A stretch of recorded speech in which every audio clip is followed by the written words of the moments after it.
Good morning students.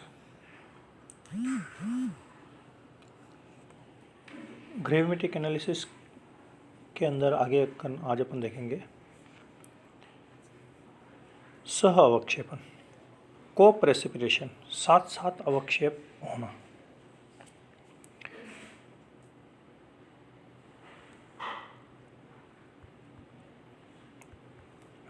जब अवक्षेप के लिए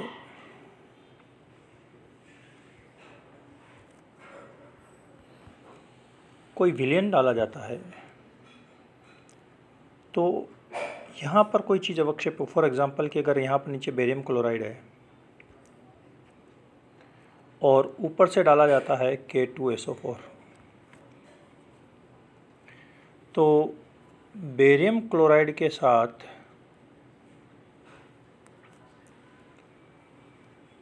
K2SO4 डालेंगे तो बेरियम सल्फेट का अवक्षेप बनेगा, बेरियम सल्फेट, वाइट कलर का पीपीटी बनेगा जो बीकर के नीचे बैठ जाएगा। लेकिन इस प्रोसेस के अंदर साथ साथ में जो इसके अंदर इम्प्योरिटीज़ है उसके सल्फेट भी नीचे आएंगे और कुछ मात्रा में ये जो K2SO4 है वो भी इसके साथ में नीचे अवक्षेपित हो जाएगा। तो ये अवक्षेपन भारात्मक आकलन के अंदर इम्प्योरिटीज़ को डेवलप करेगा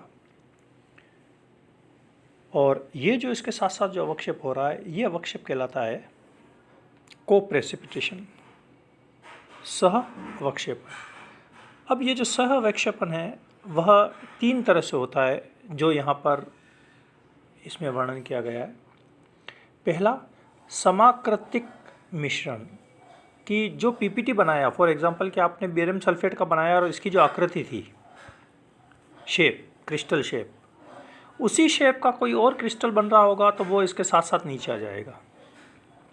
ये कहलाता है समाकृतिक मिश्रण क्रिस्टल। दूसरा जो कारण है इसके अंदर जो यहाँ पर मार्क किया गया है वह है एडजॉर्प्शन, अधिधारण, अधिशोषण, एडजॉर्प्शन। एडजॉर्प्शन सतही एडजॉर्प्शन जनरली होता है आयनिक, जिसको हम यहाँ इस वर्णन में यहाँ देख रहे हैं कि फॉर एग्जांपल कि हमको सिल्वर आयोडाइड का अवक्षेप बनाना है तो सिल्वर आयोडाइड में सिल्वर पॉजिटिव होता है और आयोडीन जो है नेगेटिव होता है। अब ये जो AgI है ये Ki से पीपीटी कराते हैं इसका, कि पोटेशियम आयोडाइड इसके अंदर डालते हैं तो Ki का पीपीटी बनता है। तो ये जो I है विलयन के अंदर, ये जो K+ है यह इस I की तरफ इस तरह से आकर्षित होता है और ये हमारे पास में I के साथ में ये K इसके साथ में चिपक जाएगा तो ये इम्प्योरिटी हो गई। इसी तरह से सिल्वर के साथ में जो इसके साथ में जो नेगेटिव होगा वो यहाँ आकर के चिपक जाएगा, जो इसके साथ साथ नीचे पीपीटी के अंदर आ जाएगा, जिसको अलग तरीके से उसको रिमूव किया जाएगा। तो ये दूसरी तरह की को प्रेसिपिटेशन का तरीका है। और तीसरा जो इसके अंदर है वह है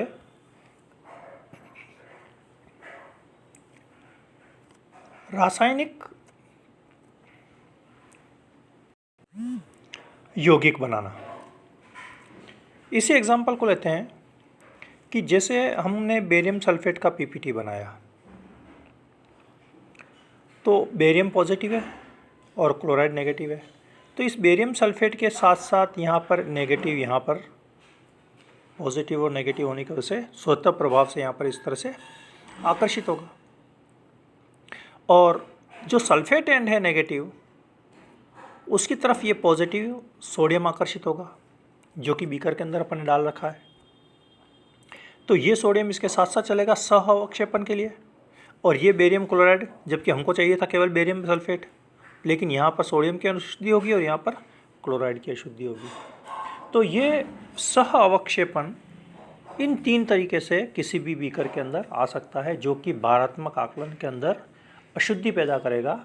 और आगे हम देखेंगे कि इन सह अवक्षेपण को किस तरह से मिनिमम किया जाए या रिमूव किया जाए ताकि अशुद्धि नहीं हो। Thank you.